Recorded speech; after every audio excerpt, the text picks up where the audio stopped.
마르코가 전한 거룩한 복음입니다. 주님 영광 받으소서.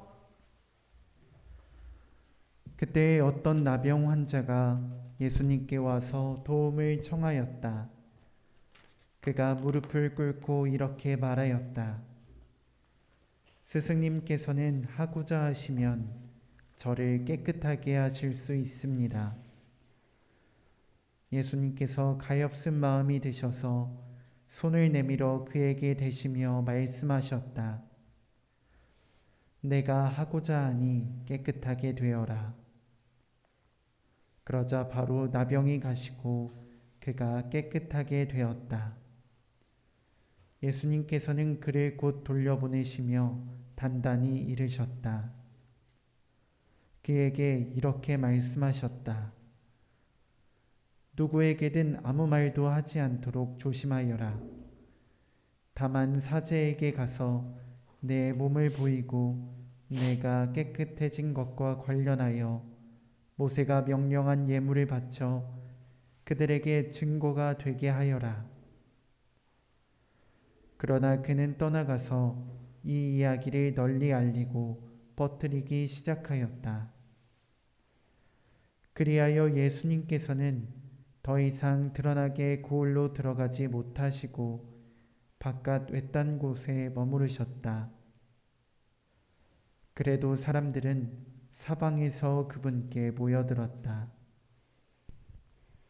주님의 말씀입니다. 그리스도님 참배합니다. 모두 앉으십시오.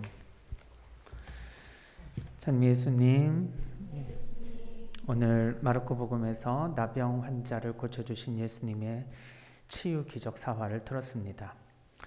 제1독서에서는 나병에 걸린 사람들은 부정하다. 그러니 그런 사람들은 따로 살아야 된다. 사회적으로 소외를 시키고 그리고 사람들로부터 어떠한 접촉도 허락하지 않는 그런 방식으로 나병 환자를 철저하게 격리시켰습니다. 그리고 단순하게 격리를 시킨 것에 넘어서서 그 사람들에게 사람들을 만날 수 없도록 나는 부정한 사람이요 하고 외치도록 했죠. 혹시라도 가까이 왔는데 나병 환자와 접촉이 되게 되면 전염될까 두려워서 자기 스스로 사람들에게 가까이 가지 않도록 그러한 명령을 사회적으로 부여했습니다. 만일 부정하다는 말을 하지 않고 사람들이 자신도 모르게 나병 환자와 접촉을 하게 될 때 돌로 맞아 죽어도 어쩔 수 없는 상황이 되어버립니다. 철저하게 사회적으로 인격적으로 이 나병 환자들은 소외된 사람들입니다. 오늘 복음에서 예수님께서는 이 나병 환자를 고쳐주십니다. 무엇보다도 질병에 시달리며 고통 속에 있는 이 나병 환자들의 마음은 더더욱더 병들어 있습니다. 육체적으로도 힘들지만 사회적으로도 모멸과 그리고 수많은 박해를 통해서 왜 내가 이 세상에 살아있는지를 알 수 없는 정도의 삶을 살고 있는 사람들이었습니다. 육체적으로나 사회적으로나 심리적으로나 영적으로나 모든 면에서 소외된 사람들을 뜻할 때 나병 환자만큼 예수님의 치유를 간절히 기다리는 사람은 없었을 것입니다. 무엇보다도 내가 무슨 죄를 지었기에 이러한 병에 걸렸는지를 알 수 없는데도 불구하고 종교적으로나 사회적인 편견은 네가 네 자신의 죄를 모르면서 얼마나 큰 대죄인인지를 모르면서 그런 질문을 하느냐 하고 사람들은 손가락질을 하죠.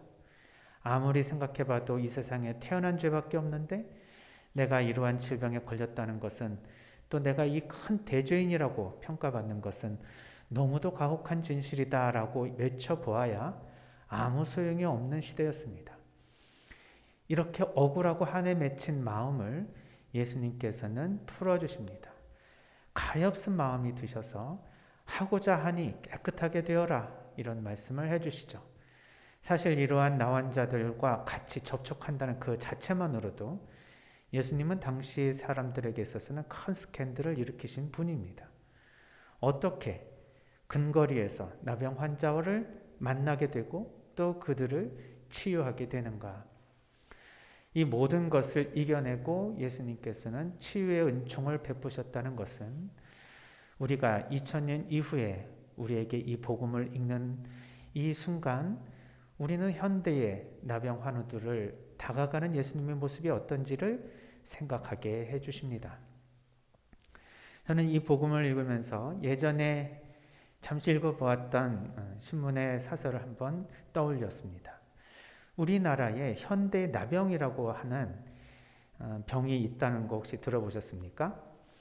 한센병, 문둥병 이렇게 불렸던 나병은 우리나라에서도 이제 소록도와 같은 외딴 곳에 정착촌을 형성을 했고 또 수원교구에 있는 성 라자로 마을 같은 곳에서 모여서 사시다가 지금은 많이 환우들이 줄어 있는 상태고 사회적으로도 그런 분을 찾기가 좀 어려운 상황에 있습니다. 그런데 현대 나병이라고 하는 또 다른 병이 있으니 그것이 바로 후천성 면역 결핍증인 HIV 바이러스. 네, 이 병에 걸린 사람들, 에이즈 환자를 현대의 나병 환자라고 부릅니다. 왜 그러냐 하면 이분들의 삶이 과거 2000년 전에 신약시대에 사람들이 겪었던 그 나병과 매우 흡사하기 때문에 그렇습니다. 전염률이 있다라는 것은 알고 있지만 어떻게 전염되는지도 잘 모르고 사회적으로는 가까이 가면 마치 더러운 것을 만난 것이냐 그리고 마치 이전에 큰 대죄인을 만난 것처럼 이러한 에이즈 환자를 만나게 될 때 사회적으로 너무 큰 차별과 편견이 존재한다는 것이죠. 그래서 이 에이즈 환자들은 그 병 자체를 고치는 것 말고도 그 병으로 인해서 드러난 후유증을 치유받기 위해 병원에 갔을 때 거의 문전박대를 당하는 경우들을 많이 보게 됩니다. 또한 자신이 가지고 있는 병을 숨겨서 직업을 갖게 되면 혹시나 그것이 알려질까 봐 전전긍긍하게 되고 만일 알려지게 되면 직장을 잃어버릴 뿐만 아니라 사회적으로도 매장되는 그런 수모를 받게 됩니다. 이런 사람들을 도와주는 사람은 누구일까? 이 시대의 이 사람들에게 치유 은사를 베풀어주는 사람은 누구일까? 에이즈 환자를 내가 원하노니 깨끗하게 되어라 라고 말씀해 주시는 예수님은 과연 누구일까? 그 병 자체를 고치는 의사의 손길이 그 예수님의 마음일 수도 있겠지만 우리는 현대의 예수님의 마음으로 이렇게 소외된 사람들을 우리가 어떻게 다가가야 되는지를 이 복음을 통해서 생각해 볼 수 있습니다. 한 치과 의사는 명이라고 하는 그 텔레비전의 프로그램에서 HIV 바이러스 감염된 남자인데요. 한 여인이 그 남자와 사랑을 해서 결혼을 하게 되고 그리고 아이를 낳아 출산을 하게 된 감명 깊은 이야기를 듣습니다. 에이즈 환자와 결혼한다는 것은 자신도 에이즈에 걸릴 수 있다는 것을 생각에 염두에 두어야 하고 자식도 에이즈 환자가 될 수 있다는 그런 가능성에 대해서 두려움을 가질 수밖에 없습니다.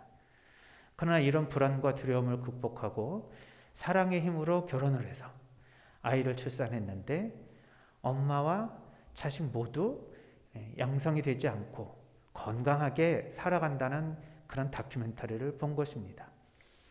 그때 이 치과 의사는 저렇게 힘들게 살아가는 에이즈 환자를 위해서 내가 뭔가 도움을 줘야 되겠다라고 생각을 해서 경기도의 조그마한 의료원에 자신의 동료들 2명과 함께 3명이 에이즈 환자를 위한 그런 치과 치료를 시작했습니다. 아마 우리나라에는 하나도 없었지만 처음으로 에이즈 환자를 위한 치과 병원이 된 것이죠.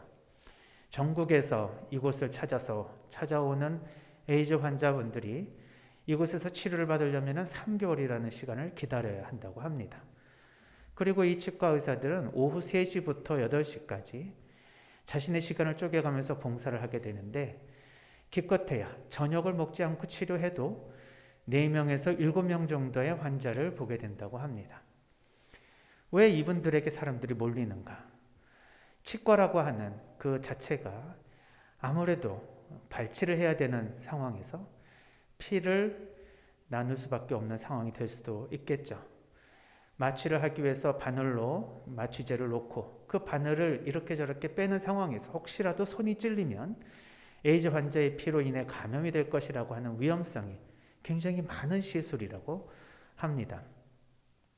침으로는 전해지지 않기에 안심이 되지만 그러나 피로는 전염될 수 있는 확률이 있기에 불안한 것이 사실입니다.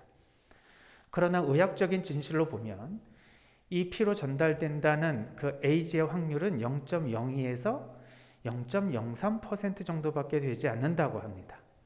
그럼에도 불구하고 가능성이 없는 것은 아니니 늘 불편하게 아주 신경이 예민하게 치료를 하게 된다고 하죠. 그런데 이렇게 치료를 하게 되는 이 병원은 다른 사람들이 할 수 없는 봉사를 하는 것이라고 볼 수 있습니다. 이 에이즈 환자들은 어디에 가가지고 치과 치료를 받을 때에 자신의 병력을 알게 되면 돈 그냥 돌려줄 테니까 절대 우리 치과에 왔다는 소리 하지 말라고 하면서 더 이상 치료를 거부당하는 경우가 많다고 합니다. 그러니 치과 치료를 어디서 받을 수도 없는 상황이죠. 게다가 계속해서 면역을 증가시키기 위해서 하루에 한 번씩 먹어야 되는 이 에이즈 약은 한 달에 40만 원 정도의 비용이 들어간다고 합니다. 직업도 없이 40만 원의 약값을 댄다는 것은 참으로 어려운 일인데 게다가 이빨 치료를 받을 수 있는 사람은 많지 않을 것입니다.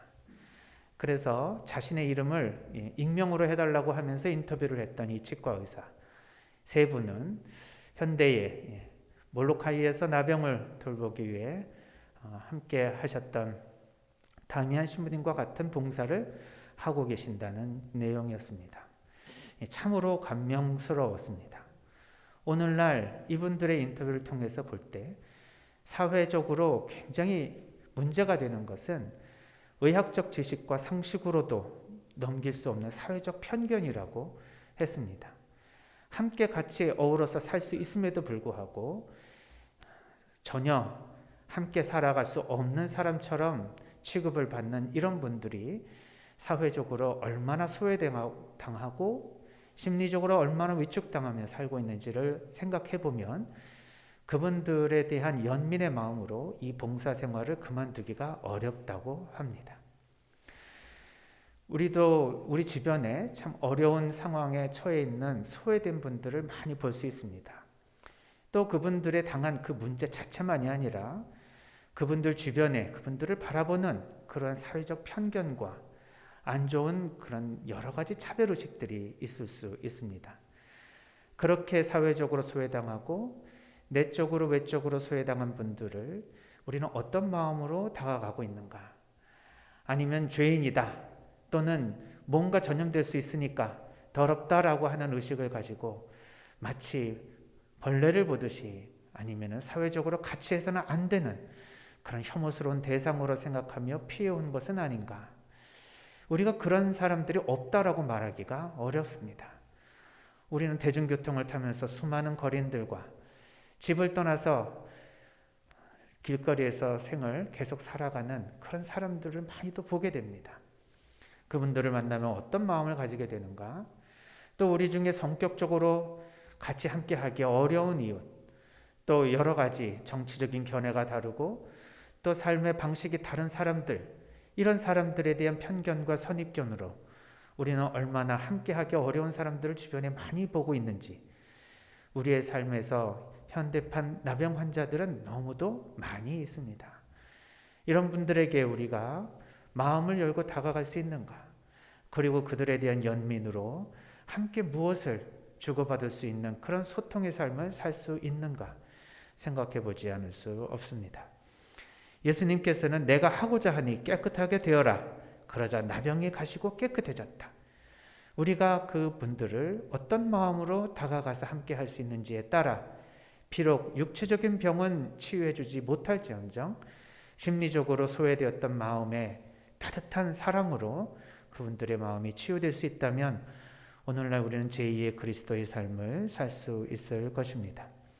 우리 주변에 소외되어서 우리 주변으로 오지 못하는 수많은 사람들에게 따뜻한 시선으로 맞아주고 다가갈 수 있는 그런 마음을 가졌으면 좋겠습니다. 올 한 해 새해 주님의 은총 충만하게 받으시고 기쁘고 건강하게 한 해 되시도록 미사 중에 기억하겠습니다. 동글동글 콩으로 만든 전국장 동글동글 콩으로 만든 전국